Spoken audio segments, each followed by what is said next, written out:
Welcome to the Snowflake Sports Podcast. It is 7:16 Eastern Standard Time, and I am joined by my good friend Kyle Ryan. How you doing, Kyle? I'm doing well, Dan. Thanks for having me again. Yeah, no How problem. you doing?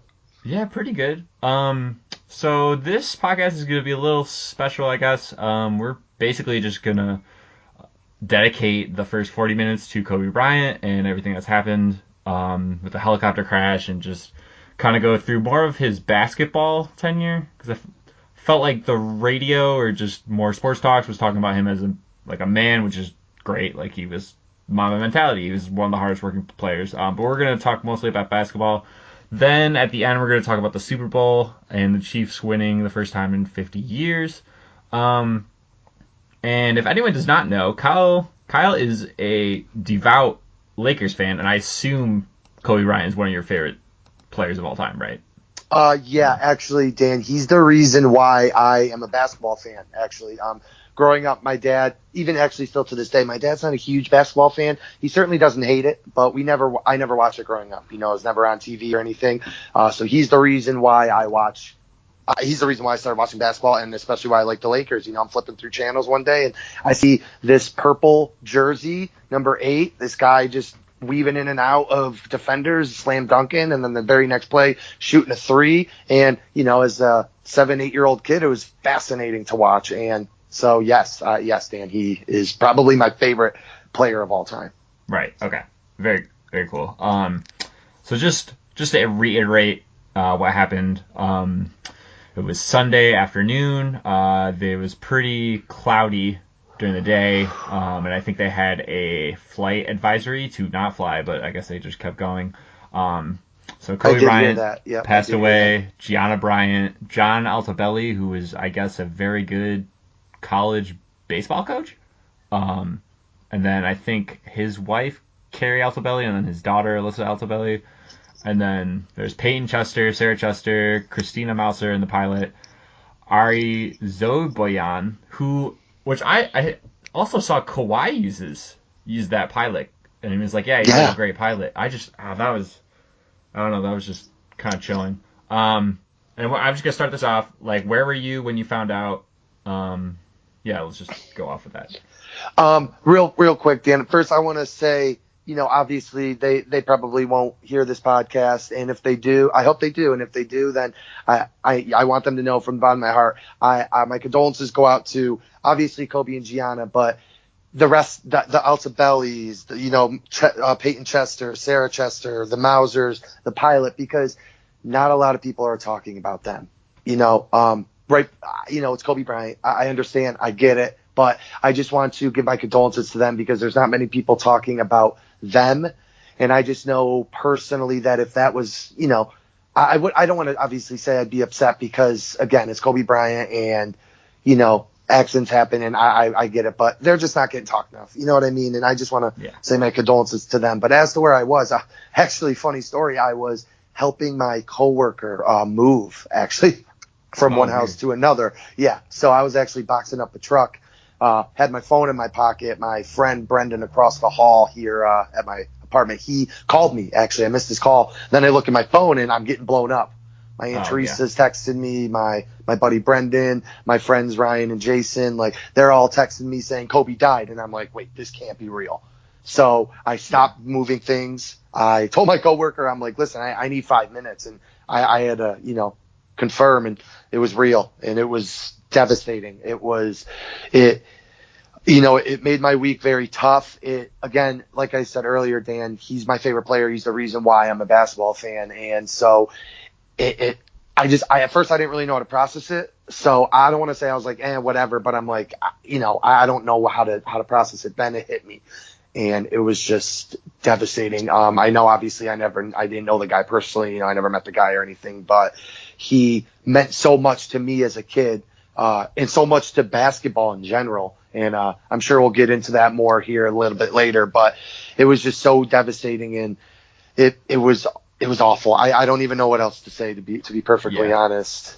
Yeah, that's fair. I was recording this podcast, and so I had it with my dad, and I don't really check my phone mostly when I do this. I guess try to stay in the zone and just try to listen. Yeah, of course. And whatnot. And then my mom barges into my dad's room and it's just like, hey, like, your mom has to interrupt this because Kobe Bryant died. And I was just like, are you kidding? Like, this can't be true. And what's the weirdest thing about it is, like, LeBron the night before I passes know. him. Yes. Everyone was thinking about him, and then he's there front row. Yes, I know. Yeah, yes, it's just in Philadelphia, where he's from. Like, oh my god. It's devastating. So then like, I didn't take it that hard, and then like I went and like got like food, came back. I think I was checking more of the news just to see what was happening, and then I found out Gianna passed away. That kind of hit me hard. But then they started like playing, and then there was the Doc Rivers press conference like right before. That just got me. That was when it hit. Dude, how was that? Because him and Kobe, I don't want to say they're rivals, but like, he was the Celtics coach. For him to come out and say that, you know what I mean? Yeah. Yeah, exactly. I think that just shows, like, also, I despised the Lakers, like, growing up. Like, I always rooted for the Spurs. I always thought the Suns were fun and just, like, that stuff. And it was so weird how much of an impact he had, like, for this week. And I'm not going to lie, like, I was pretty over it by Wednesday, and I know other people, like, take as long as time you could grieve, like, he was the icon of the NBA for our generation. So, but yeah, so, like, but I don't know, it's just, like, I actually, like, cried, and, like, I was, like, teary-eyed at work on Monday. Yep. Like, it messed me up. And I think I've taken this from Nick Wright, but I, like, finally understand why other people, like, when, like, Prince died, or, like, Michael Jackson died, like, when other celebrities die, like, how important, like, the music was to them. It's like how important basketball was to me. And it's Great just, point. Like, Great point. Yep. Yeah. Yeah. But yeah, so now we're going to move to the actual basketball. Really quick, can I say something, Dan? I don't mean to interrupt you, but I want to go back to what you said about our Kobe Bryant in our generation.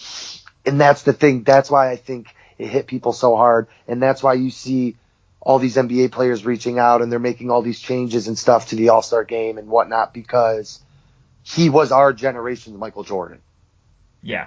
He was. I'm not comparing the two. Please, Dan and audience, don't think that. Michael Jordan is a better player than Kobe Bryant. And this is coming from a diehard Kobe fan. But he was the Michael Jordan of our generation, and you see that in today's NBA. I mean, half of today's NBA, is too young to even remember really LeBron James. Even I know that I don't want to say too young, but you know what I mean. Like how I was 7 or 8 when Kobe was a Kobe. They were, the Devin Bookers of the world, or these freshmen that are coming in. You know what I mean? Yeah. They've seen LeBron. They didn't really see LeBron too much. They remember Kobe. You know what I mean? And so that's why I think you saw so much grief and everything. And I get what you're saying about, on Wednesday you were over it. I definitely don't want to say I was over it on Wednesday. It was still hard for me. My week was still tough, but it wasn't like Monday or Tuesday where, I was thinking about it all day long. Like, oh my gosh, Kobe Bryant died. And like you said, the night before he was there in his hometown. Yeah. And then he was 41 years old, and Gianna's 13. She's the next, Kobe always called her Mambacita because she was the next Mamba, like woman's version. She was supposed to be really good. And it's just sad. It just goes to show you, and I'm not going to go on and on about this because you get all sappy and stuff, but it just goes to show you, life's too short, and you gotta take every day for granted. And I think that's exactly what Kobe did. And I know we'll probably get more into that later, but I just wanted to throw that out there, that I think that's why people were so, such an outpour of emotion. Yeah. I completely agree. That is an excellent point. And okay, so moving to the basketball. So 1996 draft day. I didn't really know too much about this. I knew he fell to 13th. But everyone knows that Kobe Bryant did play college. And so way back when, Moses Malone was the first high school phenom to go straight from high school to the ABA in 1974. And then a year later, Darryl Dawkins and Bill Wobie applied for hardship and was drafted into the NBA. But basically after that, like, no team drafted a high school player into the NBA for 20 years. And then the next player straight out of high school in 1995 was Kevin Garnett, who I felt like took most of the blunt of the criticism. Yeah, certainly. And then put it that mildly. Yeah. And then, like, so when Kobe did it the next year, it wasn't as bad, but, like, also Kevin Garnett's a 6'11 center and Kobe Bryant was a 6'6 shooting guard, so there was still some, like, it wasn't like everyone's embracing him or whatnot. Um, and then I guess I heard more this week too, where it was like he played Michael Cooper in a drill and like owned him, like one of the best Laker defenders ever, like during like Showtime and all that stuff, and he just like owns him, and it was embarrassing, and it like took like 10 minutes, and then like Jerry West was like, we need him, like we gotta go get him. Um, Yeah, that was when I heard that too. That's when they were working him out. Yeah. yeah. Right away, they're like, yeah, we got to get this guy. Yeah. And then, so, like, it was very weird to watch the draft day stuff because it's like he puts the Charlotte Hornets hat on, and, like, of course, he doesn't go to the Hornets. I think they trade Vlade Divac to get Kobe. You know what's funny? They still do that to this day. Like in the NBA draft, you think they would have upgraded with the times or something, but you see guys get traded, but they're still wearing the hat of who they got drafted by. It cracks me up. Yeah, you know, with like technology or something, like you could just like, or just switch the hat. Like, right, switch the hat, or put like one of those, like you said, like a fake electronic hat on his head or something. Yeah, exactly. But yeah, so listening to the Ryan Russillo podcast this week on The Ringer, he had Bobby Marks on, who was an intern at the time, and he eventually became the Nets GM.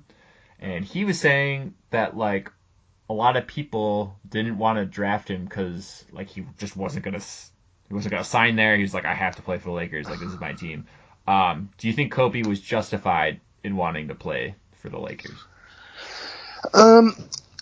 I don't know if justified is the right word. I don't, again, as much as I love Kobe, I hate when players do that.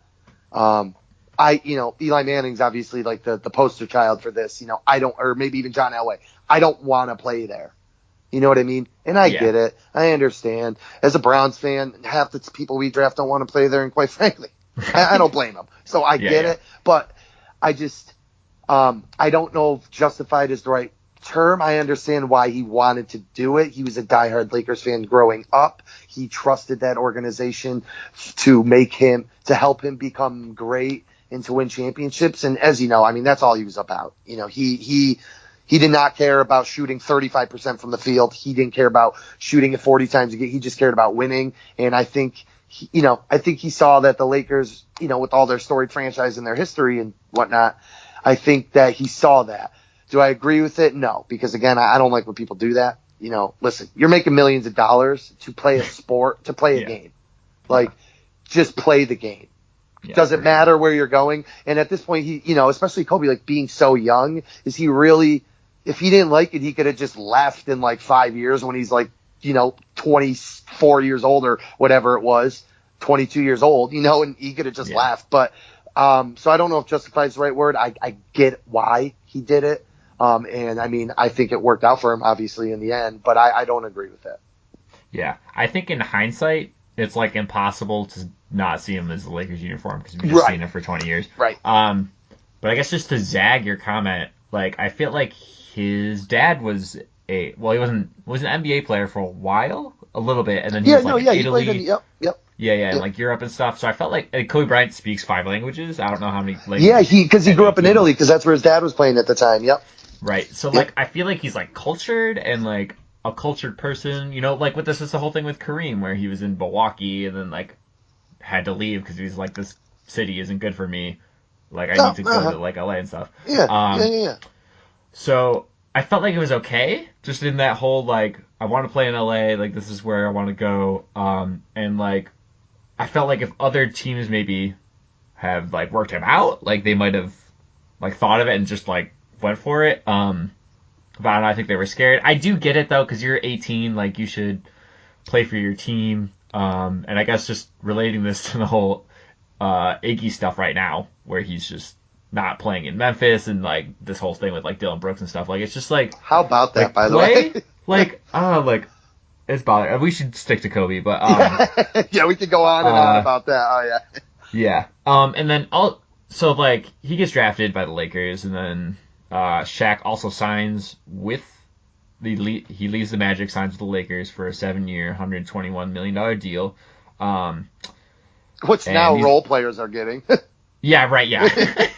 Also, it was just like, it's so weird seeing like a 7-year deal. Like, it just seems so archaic when like Kawhi signs like 3-year deals and LeBron was always doing these one and, what was it, 1-1. One Yeah. and one, yeah.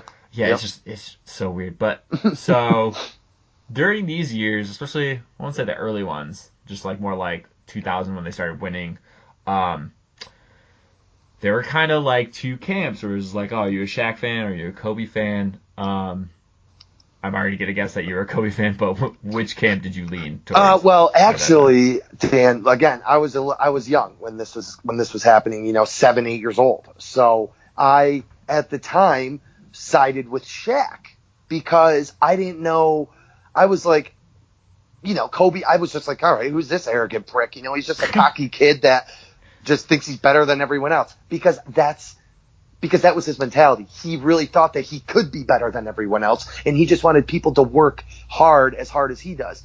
People compare people a lot, and I'm not going to go off topic, but really quick, I think nobody compares to Kobe Bryant like Jimmy Butler does. I'm not saying they play similarly and Jimmy Butler's as good as Kobe, but their mentality of, if you don't want to work hard, I don't want you on my team. But at the time, as a little kid, I'm like, okay, this guy's an arrogant prick. Shaq's just trying to have some fun, play the game like he's a kid back in the day playing on the hardwood or playing on the blacktop. But now looking back on it, again, now knowing who Kobe was, I'm not saying I'm on Kobe's side, but I see why he did it, and I would side more with Kobe on now. But back then, I see Shaq. He's just having fun. He's just trying to play. He's eating cheeseburgers and then playing a game 2 hours later. Like, you know what I mean? He's loving life. And I'm like, oh, I could do that. You know what I mean? Just jokingly, obviously. So back then I sided with him, to be quite honest. Right, that's fair. He was always so cool, too. Like, he's still cool now. He just has a very, like, mellow tone, just, like, is funny and just does all this stuff. So, like, especially because we were like, what, 8 to 10 when they won those? Yeah. Oh, yeah. Three Real titles. young. So, like, you just lean toward the cooler guy. Yep. So, the guy, like I said, the guy that you look and is eating cheeseburgers and you're like, wait, I could do that. Like, I'm eating cheeseburgers and going to play outside right now. Like, yeah, exactly. And yeah, I guess we're just doing the research to this too, because they beat the Pacers in 2000, and then they beat the AI Sixers in 2001, and then they beat the Nets in 2002 to win 3 championships in a row, which is the last time a team has ever done that. Thanks Raptors for the Warriors. So I just love looking back though, because like how the Kings never got to the finals with like all Chris the weapons Webber. they had. Yeah, like Mike Bibby, like, oh my god, it just shows you how good the West was, and the fact that I always thought that they almost went for a 4-peat, and I forget that the Spurs won in 2003, and then 2004 was the Pistons beating the like, I wouldn't say the OG super team, but like, well, they call it the dream teamer, right? They called it something like that, or something like that. Yeah, because they got Karl Malone and like from the Jazz, and they got Gary Payton, who I guess had a brief season with the Bucks, and they, I think, traded for him. I forget exactly. I don't remember either. It could have been a buyout. I don't remember either. Yeah. But then they lose to the hard-nosed, Ben Wallace-led Detroit Pistons. This leads Shaq to leaving Miami for the Miami Heat, where he gets carried by Dwayne Wade to win his 4th title in 2006. Certainly carried, yeah. Yeah. I guess just how heartbreaking was this loss for you? It was heartbreaking for sure. I'm glad it was the Pistons because like it was cool to see those guys win. Chauncey Billups was cool. He was fun to watch. Rip Hamilton with the mask. Oh, yeah. Yes. Yeah. They were fun to watch. But it was heartbreaking because you go in, you get all these, you get Karl Malone, an all-time great. Mind you, he was, I don't know, 36, 37. He might even been older than that. Anyways, but then you get Gary Payton and you're thinking, okay, they're going to win 70 games. Like, come on. Yeah. And then they do. They don't win 70, but they play well in the regular season. They don't do as well as everyone thought, but they still go, and then they lose in the finals. And it was devastating, kind of like it was devastating for the Browns this year, where it was like so much hype. But I mean, the Lakers already had hype, so I don't want to compare the two things by any means, but the Lakers had much more hype since they got those guys. The problem with them is they were old and they didn't have the chemistry, and they didn't really have, great guys coming off the bench. When they think about it, when they had the Kobe and the Shaq eras, it was Robert Horry coming off the bench, Derek Fisher a little bit. Yeah. Yep, he started it here and there, but he was coming off the bench, and so it was just heartbreaking for the fact that the Pistons were just they were just playing hard nose and not letting us score, and that was the most devastating part, was not being able to see us dominate like we did for 3-4 years there. I know Shaq was gone or was still there, but he wasn't. You could kind of tell he wasn't into it. Yeah, for sure. In my opinion, he was kind of already looking out the door a little bit. He had 3 titles. He thought, and as I'm sure with all the research and stuff, with the Kobe and Shaq, I can win without Shaq, I can win without Kobe, and I thought, Shaq thought that pretty much that year the whole time, and I just didn't think he was engaged. So that was the most devastating part. They just didn't look like they wanted it. Right. And the Pistons were freaking diving on loose balls, taking charges. They look like how the Lakers looked all those years beforehand. Yeah. I don't know about you, but like my favorite basketball documentary is the Bad Boys, like the Detroit Pistons. Yes, it's fantastic. 91. Yep. So like I kind of like that they won because it kind of represented that team too in 2004. Yeah. So, but I just thought it was so shocking because when you look at the roster, you're just like, okay, like Karl Malone is second in points, but like you said, he was old. Like Gary Payton was also old. Shaq's like out the door, and he already made his money, and like you said, he was like eating cheeseburgers, and his mentality wasn't nearly as like intense as Kobe's was. So I just thought this was pretty shocking at the time. So then Shaq leaves, and the Lakers don't do too great. They miss the playoffs in 2005. Kobe wants to leave. Oh yeah. Yeah, they barely make the playoffs in 2006. And they do take the Phoenix Suns to 7 games, and also just shout out to that Phoenix Suns team because it was like Steve Nash, Sean Marion, like all those. Amari Stoudemire, yeah. Like I think Joe Johnson might not have been there. Yeah, no, he was there. Yep, that was his. Like that's when he was real young. He just started. Oh yeah. Yeah. It's just, and then so then 2007, they also lose to the Suns in round 1, except they only do it 5 games. And at this point, it's probably the lowest point in Kobe's career, especially in the NBA. Shaq already won without him, and everyone's just kind of piling on, just like, oh, can Kobe win without him? So then during the 2008 season, Andrew Biden goes down, and they need some help in the backcourt, or the front court, sorry, and so they trade for Pau Gasol in February. And they're instant contenders now with Gasol, and they get to the finals, but lose to the Celtics in 6 games. I guess, what do you remember from this series? Really quick, fun fact here that I don't know if many people know this. Pau Gasol was actually traded for his brother Mark Gasol, and that is still this day the only trade involving brothers. And I find that fascinating because it was just like, hey, here's one Gasol, we want that one, so here, we'll give you this one. And it was just funny. And I mean, it worked out for both teams. Mark Gasol was great in Memphis. But anyways, what I remember is I remember Kobe and Pau playing really well together. And a lot of people weren't quite sure how it would work out because they were still, like you said, it was a trade deadline acquisition. So they were still kind of getting to know each other and getting to play together and stuff. And you could tell throughout the playoffs they were getting more chemistry. And then they go and they face the super team. So I remember, I think, right, was that the year with Ray Allen? And yeah. That was the first year. Yeah. The first year, and the first time, they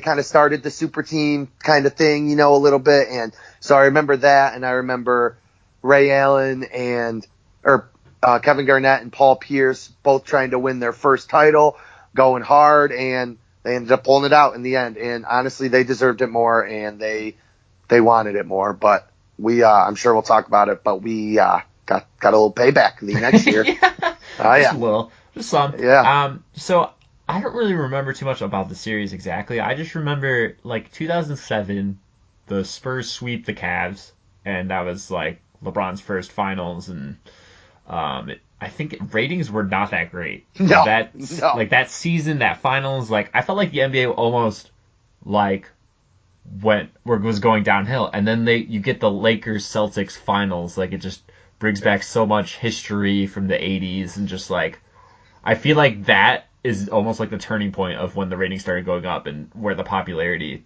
kind of blew off in this decade. So, kudos to them. And then, so we'll go to your back-to-back titles over those Boston Celtics. All right. What do you remember most about either series, or I guess both? The 2007, or sorry, 2000, I'm saying 7 because it went to 7 games. 2010 finals against the Celtics, when we went 7 games. And we ended up winning in 7 games. And it was an epic 7-game series. It was probably the first series, well, obviously outside of the series before that, probably probably the second or third NBA series that finals that I thoroughly watched from start to finish and enjoyed. And it was just so great. 7 games, back-to-back games. They split if I recall correctly, they split the first 2 in LA, then they split the next 2 in Boston, and then they each won, and then they went home and won, the next 3, because I think it was 2-2, 1-1-1, I believe, at that time. So I remember that, and it was great to watch. And I remember Game 7 specifically because I was working picking up garbage at Party in the Park, the guy that goes around. Oh, yeah, sweet. Yeah, it was awful. Nice. It was terrible. But I needed some money for college, so I was working there. We're driving home, and I remember getting home like right with about 6-7 minutes left, and just watching the end of it and seeing them win again. And it was great for me because, again, I don't really remember so much the other series, just what I told you here tonight, just a little tidbit. So it was great actually being able to see my team win when I actually paid a lot of attention and cared a lot about it, if that makes sense. Yeah, no, totally. Also, I don't remember too much of these series. I don't know if it's just because, like, I think being from Western New York, you don't like Boston. No, nope. You most certainly don't really like LA either. So it's like, oh, great, like these two teams. And like, yeah, oh yeah. If this was the finals now, I would pretty much have the same thing. Except now, since Kobe has passed away, I'd really want the Lakers to win. Right. But so I think there's some like Game 6 or Game 5 where the Celtics are like up by like 12 or 13, and I forget which series. And like Kobe just goes off, and he just does one of these games where he just gets hot in the fourth quarter. They come back, and it like completely changes the series because I think it's in Boston too. And I'm sorry I didn't do the research to actually know which game, but like, fine. Yeah, it's just like I felt like there were so many times in his career where he. Like, yes, he shot, inefficient or whatever, but, like, he wanted the ball in his hands. He was the leader, and he just, like, carried them. And, like, he finally, like, got the monkey off his back, won without Shaq, and, like, he won another one without Shaq. So now he had 5 compared to the 4, and, like I think, I already said this before, like, Dwayne Wade carried that Heat team, and it was pretty surprising that they beat the Mavs that year, too, but, like, I think Kobe absolutely carried this team. And, like, the trade for Pau Gasol was crucial, and I felt like Kobe needed the right players to play around him. Yes, I was just going to say that. Yes. Yep. And I feel like, so now we're going into, like, I guess the end of his career, where it's, like, the 2010s. They have this super team, again, with, like, Dwight Howard and Steve Nash, and, like, I feel like 10 games in, you're like, oh, this is just not going to work. Yeah. Oh, God. Yeah, so, and I don't know if you watch SB Nation or follow SB Nation too much. They have these great, like, collapse series, and there's, like, this great 12-minute video on the Lakers from, like, 2011, 2016, and how they have all these terrible, like, what they do with, like, trades to kind of satisfy Kobe, which it's probably bad to talk about now since he passed away, but it's just, like, there's just, like, a lot of weird stuff. I guess... What are your takeaways, I guess, from that, like, era? The end of, yeah. It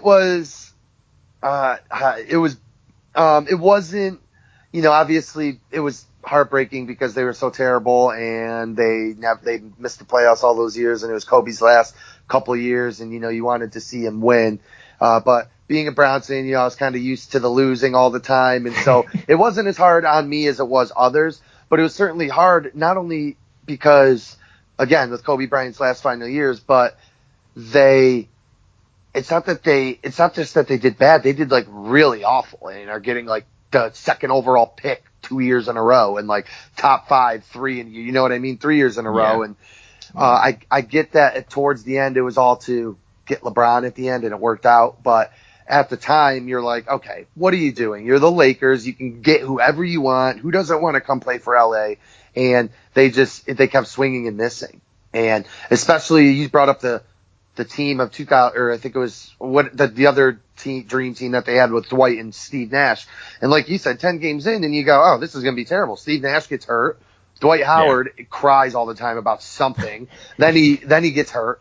Then Kobe then it's just Kobe at this point because they had those guys and spent all those money on those guys. They didn't really have anyone else there with him.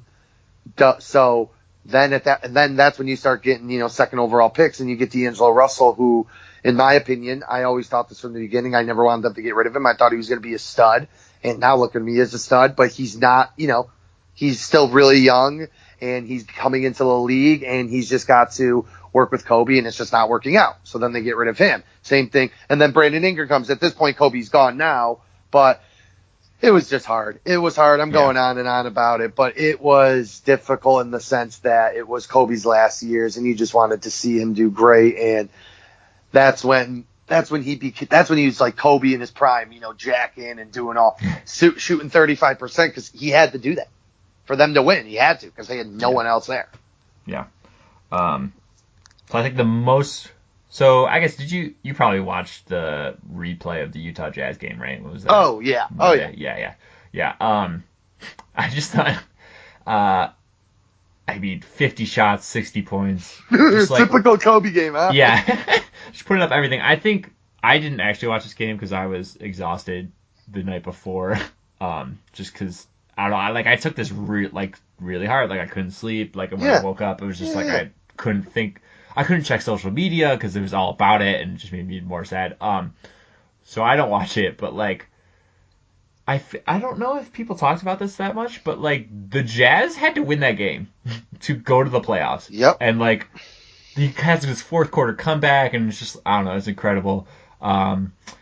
And then, so listening to Ryan Russillo's podcast again, he had Mike Tirico on, and, like, Mike Tirico called the game, and he said that Gordon Hayward, like, purposely did a lane violation, and everyone was just like, oh, this whole NBA fraternity, how it's different and whatnot, and then, like, Hayward just comes out on Twitter and says, like, it's completely false, like, and I love that it was false, because that's not a Kobe thing. Like, he's not going to want to, like, oh, it's a lane violation, like, let me get another shot. He doesn't want to take the easy way out. He never has. Yep. Yeah, and Gordon Hayward, like, he's, I think, a little older than us, but, like, he's just part of the era of watching Kobe when he was playing basketball.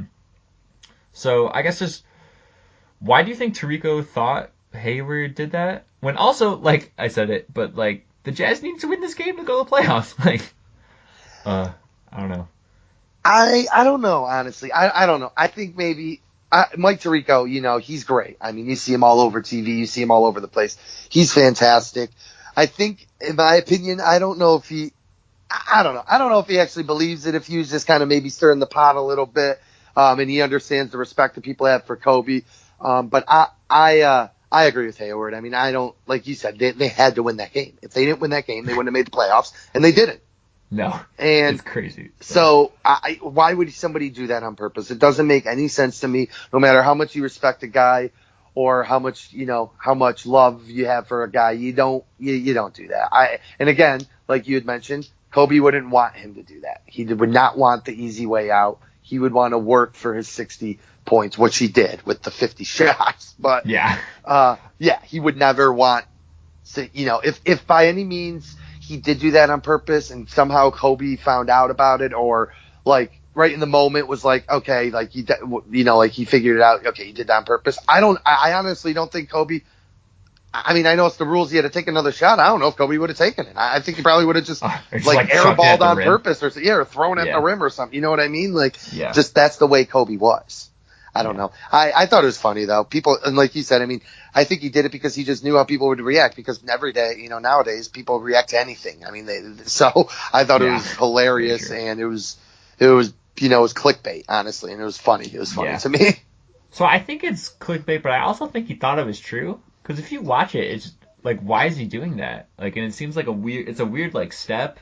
I will say, I didn't watch. Yeah, I will say. Like, I believed it until I saw the tweet from Hayward, and I was like, oh shit, okay.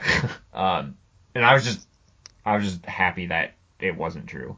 And let's see, okay, so I'm moving on to his post basketball career, which I thought this was how tragic this just death was I felt like he had a life like after basketball, and like he figured it out. He's like, everyone talks about how he has trained the hardest and he works very hard, and that's why it didn't work out with Shaq and just other like players, because he would push everyone to their absolute limits. And I felt like he wins. So after basketball, he wins an Oscar for Dear Basketball, which was a little short. How he loved basketball. And then creates this elite sports academy in LA for his daughter with the Mamba Sports Academy. And it's just like, it's so sad because you saw this trajectory. And like, I don't know, I have ESPN Plus, and like the detail show is amazing. Yep. Amazing. Like yes. What you don't know from not being like an NBA player is just like these particular things that, like, I watched the Joel Embiid one, and he's just like, oh, he's got to like post up here and turn, like, I don't know, it was great. I don't know what your thoughts are of the post basketball career of Kobe. I agree with everything you just said. Like you said, there's a trajectory. He was, obviously we know Kobe is a sports icon, but he was so much more than that. And I think that he wanted to prove that to people, and he was on his way to proving that to people.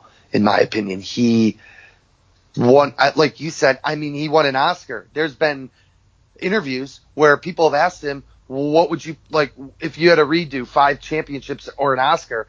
Right away, no hesitation, he says, oh, Oscar. Like, he'd take the Oscar in a heartbeat. I did not know that. Oh, yeah. I'm thinking more specifically Dan Patrick interview. Dan Patrick did an interview with him after he won the Oscar, and he asked him, and Kobe goes, Oscar. Like, right away, he goes, Oscar.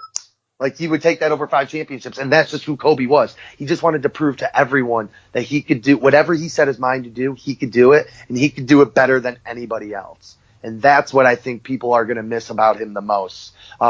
And what he was doing for not only his daughter, Gianna, but women's basketball in general. Dan, I know you and I spoke about this a little bit before the show started. You know, we were a little, we were hesitant, I'll say, to open up our minds, you know, to maybe to women's basketball. Oh, for sure. You know what I mean? Yes. So, yeah, absolutely. Yeah. Like you said, you used the word chauvinistic, and I agree with that. And let's be honest, it's true. I know some people are still that way. But he was trying to get people to realize that how great the game of women's basketball really is. You know what I mean? How today it's actually, if you break it down, it's better fundamental basketball than today's NBA is. With screen and rolls, like you were saying earlier, we were talking about it, and you had mentioned you went to the UConn's men game, and it was old school 90s, you know, post up, throw it to the guy in the post, where the women's is setting screens, running around, you know what I mean, like more fundamentally sound, where they're actually running plays and, you know, working the playbook. And Kobe was trying to get people to prove that with the help of his daughter, of course. Yeah. And that's what I think. Again, that's what I'm going to miss most about him, and that's what I think was more great. Honestly, his post-basketball career was on its way to becoming better than his basketball career. Yeah, but I think that we're just beating this like horse to the ground, but like he worked harder and was just so intelligent that like he could master anything. Like he could, I don't know, if he worked with like Kanye, he could probably make some amazing rap. No, you're absolutely correct. Like album or something. Yes, you're absolutely correct. And it's funny that you mentioned that, because this is something I wanted to bring up. But again, we're kind of beating a dead horse a little bit. But either way, you know, NBA players would come out and say that that's what made him so great, is he would ask questions 24/7. Like literally, he would ask, "Why did you do this?" And why? When would you do this? Why would you do every little single thing? Like, why would somebody do a finger roll over you know what I mean, over a floater or just little things like that. And that's what made him so great. And like you said, that's what made him master and perfect his craft. Just nonstop asking questions. So intrigued and so excited to learn. You know what I mean? And that was, again, that's what's great about him. And I'll let you finish. I don't want to, like you said, beat a dead horse. We keep talking about it, but it's just who he was. That's just who Kobe Bryant was. Yeah, I think we're wrapping up the Kobe segment here, but I don't know, like, the way it affected me was so much, like, stronger than I ever thought it would be, and more so than any other professional athlete, right? Absolutely. By far. Like, and I'm trying to, like, I don't know what you're going through, because you're an actual Laker fan. Like, I can't, like, I was just thinking, like, if, like, as morbid as it sounds, like, DeMar DeRozan, because he's had mental health issues, if he'd, like, committed suicide, like, I think I would lose my shit. Like, being a Raptors, but it would not have as drastic of a league wide thing as this, because it's like not everyone's Raptors fan, or he took the Raptors, to that level where they could go out and get Kawhi and win a title. So it's just like, I was trying to compare it to that. But like, one thing that I want, like, our listeners to take away from this, and just like what I took away from this, is like, just try to have that Mamba mentality at work, or just like whatever you do, like, just try your hardest. Like, I know everyone, when they like go in an interview, or just like they always say, like, oh, I'm a hard worker, and it's very rare that you're actually a hard worker. And I think I'm a hypocrite too of this, where it's just like my focus goes off, like I'll read some like article on like all this Iggy stuff or something, or just like check Facebook, like just these little things where it's like, oh shit, like I should focus, like they're paying me to do this, like I need to have that Mamba mentality. I want to be the best, So, yeah. So I don't know if you have any last thoughts of just like Kobe or whatnot. Honestly, you finished that off great. I couldn't agree more. Just like you said, Mamba mentality. I mean, and I know, again, people say it all the time. Your parents say it to you, your family, your friends. But really, and Kobe's living proof, because he was a scrawny little 6'6" kid from Philadelphia who no one would have thought, would amount to much. Well, I don't want to say that, but they didn't think he would be, the Kobe Bryant we've come to know and love. If you put your mind to anything, you can do whatever you want. And that's why, Dan, to go a little off topic, that's why I appreciate you having me on here and respect you, because I love talking sports, and this is something that I want to pursue. And I feel like just by doing this with you, it's helping me. So I want to thank you for that as well. And, no problem. And and I just, I'm trying to go into this with Mamba mentality, that I'm not, no one's going to tell me no, and I'm going to do it. Yeah. I mean, I'm not like, I don't want to say this, but like, I don't want to pat your back too much, but like, you've been a great guest. You're a genius as well. Like, you have a lot of sports IQ. So like, if you want to pursue this, go for it. I appreciate that. Thank you very much. All right, moving to the Super Bowl. So the Kansas City Chiefs beat the 49ers 31-20. I was not so entertained by the Super Bowl, but it wasn't like that. Like, I'm with you. I was just going to say that. Yeah. I don't get why I didn't like it as much. Like, except for the fourth quarter. The fourth quarter was great. Once like the Chiefs got going, I was just like, I think this is like when I watch a 49ers game, they're so quick because they run and then they kill the play clock, and they just own like time of possession. Like, and I felt like that's what they tried to do for like 3.5 quarters, and then they just kind of faltered. I don't know. And then what else you thought? Shanahan blew it again.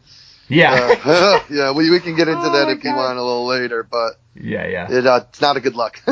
Yeah, no, not at all. And I just feel bad also for like D Ford, because he, messed it up for the Chiefs last year with that offsides against the Pats, and then now goes to the 49ers and loses in the Super Bowl. And no way was that. You're so right. Yeah, but it's just like what he's going through. And yeah, so I guess so you just kind of agree that it was like an okay, not a great one, not a bad one. Yeah, I'm with you. I thought I don't want to say boring, because I don't know if any Super Bowl's really ever boring. I mean, last year's was pretty awful, but I agree. But it was not what I was expecting. I don't know if maybe because me and pretty much the rest of America thought going in that this was going to be, like a 42-38 or 45-42 type shootout. You know what I mean? So we came in with that mentality, and we're very, very disappointed after the first 3 quarters.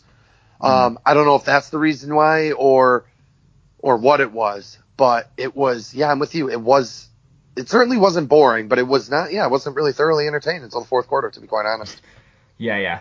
All right, and like basically this game pretty much turned around when I think it was like a 3rd and 10, and like I think San Francisco like breaks the house, and Mahomes just throws like a deep bomb to Tyreek Hill, and it seems like Oh, the Mahomes, 44-yarder. Yeah. yeah, Yep. and it seemed pretty. Like, I felt like maybe we just expect Mahomes to do so well because he has incredible highlights, and like he had 50 touchdowns last year. I don't know the exact number this year, but like you just expect him to be amazing, and then when he's just like okay, it's just weird. Mm-hmm. So I coming Let's out of be this honest, though, game, Dan, he wasn't even okay for the first 3 quarters. He was quite bad. yeah, I don't think it's a hot take to say that Jimmy G was outplaying him. Nope, not at all. And Yeah. to be quite honest, until the last couple plays when it mattered the most, I didn't think Jimmy G was playing that bad. I mean, he missed a couple throws, but everyone does every now and then. Yeah, and this is his like first full season, I think, Yep. as a starter. Like, Yep. give the guy some time. Yeah, give him a break. Yeah, the Browns haven't even found anyone to play half the games as good as he can. God. Yeah. Oh, jeez. I don't know how you go through it. But so lots of drinking. Yeah. Right. Yeah. I mean, Bills fans are pretty similar. It's just like I felt like we've had a good 3 years this year. Yeah. Yeah, but so I don't think Mahomes deserved the MVP. Like nope. I thought it Damian was Williams. Yeah. Yep. I thought it was obvious, and it was just I hate that it just had like always has to go to the quarterback. But like last year, he went to Edelman, and I just felt like this game was kind of gearing towards that. And then also I just kind of want to shout out Sammy Watkins because I thought he played incredible this game. He did play incredible. Did you hear what he's going to do maybe next year? No, what is this? He said he might sit out. I don't know if I believe it, but he did not say retire. Somebody asked him if he meant retire. His exact words were something. His words were of the nature of, "Nah, dog. I'm thinking maybe I could just go home and chill for a little." So he's thinking about taking the year off because they want to restructure his contract. You know, they're paying him a fortune for him to be average at best. He did play great. Don't get me wrong. I agree with you. But, you know, through the last 2 years of his contract, he's been average at best. So they wanted to restructure that. So now they might not even have to because he might sit out for the year.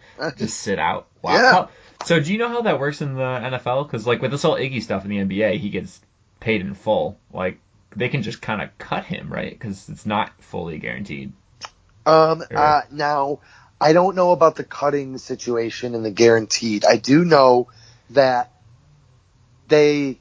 actually, no, I don't think they have to pay him any base salary if he sits out because if I mean, I could be, you know, correct me if I'm wrong, but the Jaguars aren't paying Telvin Smith. He sat out. He decided to sit out. I don't think they're paying him. Yeah. So they won't have to pay him. So they'll be able to put that money towards something else, you know, like this mega contract that Mahomes wants. But also for Sammy Watkins, it doesn't count as a year in the league. If it's like a suspension, and trust me, with Josh Gordon, I know all about those. He smoking trees, bro. Yeah, a little too many now, but he at this point he might as well just join the XFL. But which comes out this weekend, by the way. I'm excited for that. I'm kind of excited. I don't know. Maybe it's because just like Aquinas, like Dron Jones is on the yes. I thought the same thing. I forgot. Yeah. Oh yeah. I'm trying to pull up Sammy Watkins. But yeah. So anyways, it's like they gave him like 4 years, $72 million or something like that. I think it's right. Something like that. I think it's $18 million. So he's got a 20, according to Spot Track, he has a $21 million cap hit. And so let's see, he's 1 year's base salary of $13 million. And the dead cap is only $7 million. Okay, so they could probably. So either way, they won't have to pay him because he's going to be sitting out. And again, as I was getting to before I went off topic again, he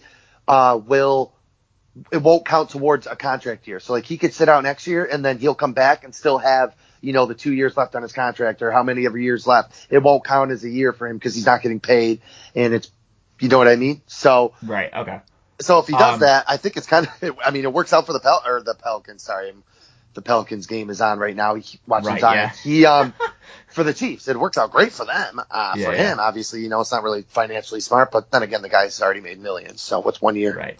Yeah. So this says he's an unrestricted free agent though in 2021. Is that the thought where he just Like, oh no, it's 2 years. What? Yeah, 2 years from now, because he signed a 4-year okay. contract.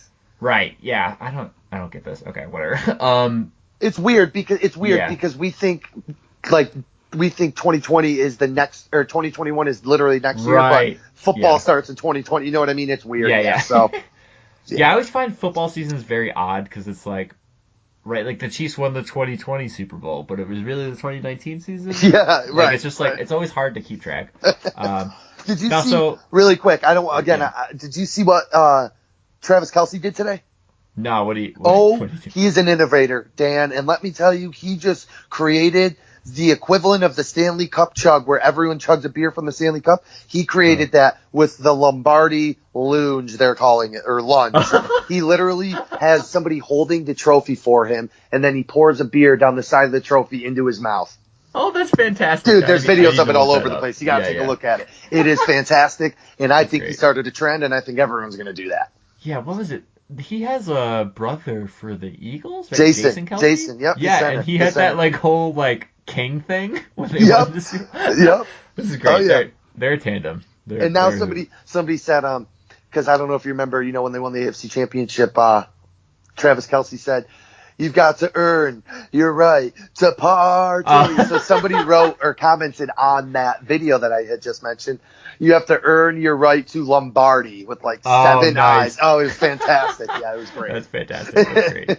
All right, so going back to the game too, and just going off the whole like, so the 49ers were winning, and just like I didn't think that Mahomes deserved the MVP, and like for the 49ers, I don't think Garoppolo would have deserved it either. And I thought Deebo Samuel was kind of killing it, just with all these like end around runs and these reverses. I was just like, he could, if he pulled off some other like touchdown or something, and like they sealed the game, I could have seen him winning as well. I don't know. Well, that was going to be my question to you. He actually, now that you mentioned the rushing, he actually has a Super Bowl record for most rushing yards by a wide receiver because of this game. Oh. It's like 56 yards he got or something like that. And he had I like see 4 53. of them. Right. So anyways, who do you think would have won MVP if San Francisco won? Because I was thinking the same thing. I was thinking if they won, I'm with you. I'd like Deebo Samuel, but he didn't really do much outside of those runs. Then I thought, I'm definitely not going to be Jimmy G, so I don't know who it would have been. Yeah, maybe like Mostert? And no one on their defense really... I mean, Bosa had a sack, but it wasn't even really a sack. He just knocked the ball out of Mahomes' hand, and it counted as a sack.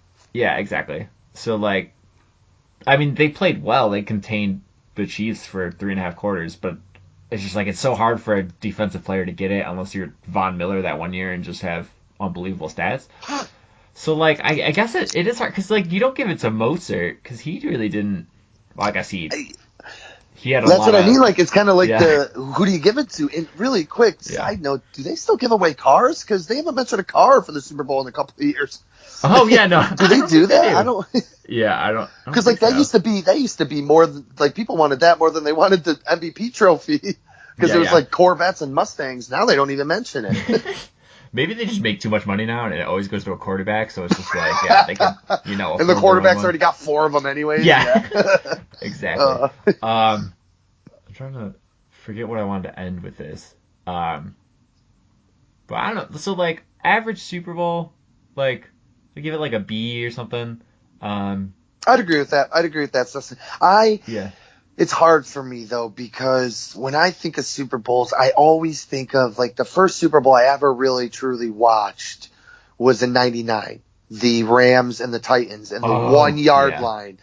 He stretched. Like, I just remember that, and I always tell people, like, that's the best Super Bowl I've ever seen until, the Patriots come back in the first ever overtime. I think that's probably, universally people could agree that was probably the best Super Bowl, as much as we hate the Patriots. But you know what I mean? Like, we've been lucky with some pretty great Super Bowls. So for me, it's hard for any Super Bowl to really live up to the hype. You know what I mean? Right. Yeah. But I would give a B. I would give a B a good assessment. It was great in the fourth quarter. It was close. It wasn't a blowout. It wasn't, last year's 13-3 debacle. It was average. I would agree with you. It was average. The thing that pissed me off about last year's too was like the Patriots basically won because they ran the same play like 3 times. They ran Yes. this like Gronk like wheel route, and it was just like, oh, like that's weird. Let's keep doing it, and then that's how they scored a touchdown. That's how they win. And not to mention, I think it also, for me, I don't want to say they didn't deserve it, because if you're in the Super Bowl, you deserve to be there. But like the Rams shouldn't have been there. No, and like I think the Saints and Patriots would have been a much better game. And I think the Saints, if the Saints held them to 13 like the Rams did, I think they would have scored more than 3. Yeah. So absolutely. You know what I mean? I don't know, but I don't want to keep harping on how terrible last year's Super Bowl was. I mean, the ratings speak for themselves, and the only ones that thought it was good was Patriots fans, and they're losers anyway. So, sorry, Pats fans, but yeah. Though I do gotta say, besides that one, I felt like every Patriots Super Bowl has been phenomenal. Though, like you're right. Giants No, you are 100% correct. And we hate the Patriots, so it probably, I don't know if it pains you, but it pains me to say that I agree with that. I mean, the Eagles Super Bowl was fantastic. Oh, like you said, both Giants Super Bowls, the Rams Super Bowl. Panthers, those were all great. The Panthers was great. Yeah. I mean, 32-29, Muhammad and Steve Smith and all those guys. That was great. That was, I agree. That was like, and I agree with you. I think the Super Bowl that I remember that was the best one, I think, is that 28-3 Atlanta Falcons debacle. So like first ever Super Bowl to go into overtime. That large comeback. That Seahawks one where Marshawn. That was great too. Yes. Yeah. How can we forget that one? Wow. Yeah. So we're so lucky. Like we're very entitled with. And you know, it's actually funny. Speaking of Seahawks, they've been in 3 Super Bowls in our lifetime, and 2 of them have been the worst Super Bowls of all time. With the freaking Steelers, that game where the only one to throw a touchdown was in Antoine Randall, and then the 43-8 blowout against the Manning-led Broncos. Both of those were horrible. Yeah. But then they redeemed it the very next year with an awesome Super Bowl, like you just mentioned. Yeah. But I always find that funny. Is just don't let them in the Super Bowl anymore.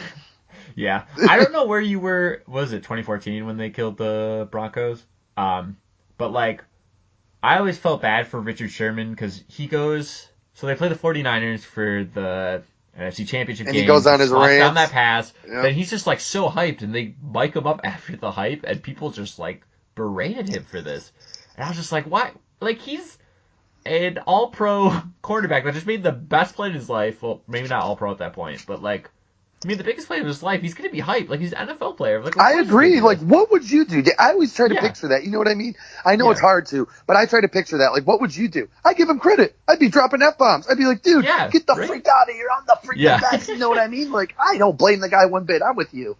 Yeah. So and listen, I don't really like the guy, but he's intelligent, and I do like his passion about the game. I don't like him I just don't like him because he's really, really good. I wish he was on my team, and I just don't like the thing he's doing with Darrelle Revis. Like it's like Baker, like just shut up and play football. You know what I mean? But sorry, I don't mean to go off topic. I mean, that was pretty much the end of what I was going to say with Sherman. And I think that pretty much wraps up this pod. How's that Pelicans game? I'm not.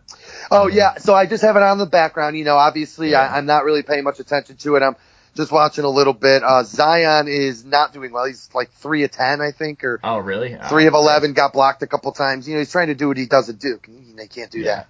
But the Bucks, exactly. The Bucks right now are on pace. They're the best team of all time. Oh yeah, it's incredible. They're on a mission. I think they got mad. And that's what I'm excited. As much as I hate that football is over with, I am excited at the same time because now I get to pay more attention to basketball, and I really do truly love basketball. And March Madness is coming up. I mean, the Bonnies are crap. Are they good? I haven't paid attention. Yeah, you and no one else. I don't blame you. They so they were starting out poor, very poor, like 1-4. Then they went on then we were 11-4, right? Went on like a 10-game win streak. There you go. But we don't play anyone great. The one time, then we play VCU. Okay, then we play VCU, a chance to make a name for ourselves, go 12 and go 4, get smashed by 29. Then we go to Dayton, who's 7th in the country. They might even be higher now, and I'm not sure how much you watch college basketball, but they have a guy, Obi Toppin. He is National Player of the Year, front runner right now, first-round pick, lottery pick, top 5 pick, and he goes to Dayton. For Christ, he's not going to Duke or Kansas or anywhere like that. Anyways, so we go there, play them in Dayton, another chance to prove ourselves, get smashed by 32. So, to answer your question, the Bonnies are doing typical Bonnie stuff. They're beating the teams that they should and getting smashed by the teams that they need to win to make the tournament. I'll never forget many years ago with our schedule so bad. And sorry, Syracuse fans, and I'm sorry, Dan, if you're a Syracuse fan, but like Syracuse made it, and they were like freaking 18-15. St. Bonaventure was 27-6 and missed it. Like, so. But also, okay, actually. But we don't play anyone, and that's why I mean, like, when we play Dayton and VCU, we can't get smashed by 30. We gotta beat them. Yeah, just so you know, both my parents like went to Syracuse, so I actually went. It was weird. I went like hipster and was like, I'm gonna be a UConn fan when I'm growing up, but then like I've resorted back to Syracuse for now. And was it so that I think that year didn't they go to the Final Four? Yes, I know. Right? I knew you were gonna bring that up. Damn it, Dan. So. But listen, like, they played Middle Tennessee State in the second round. Like that, come on, right? they got a freaking hammy, and then they got the 10th seed. But they made it. Don't get me wrong, they played who they played. That's not, But I knew you were gonna bring that up. Damn it, Dan.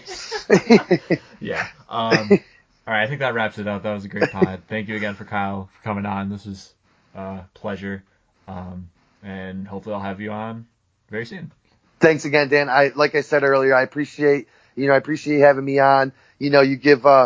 Like I said before, you give my girlfriend a break from me chatting her ear off about this, so she appreciates well. And very good. I can't wait to join you again. I'm whenever you need me, I'm here for you.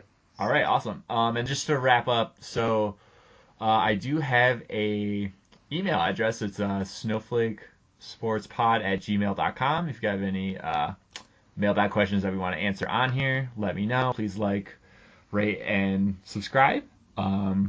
All right, well, thanks, and have a great night.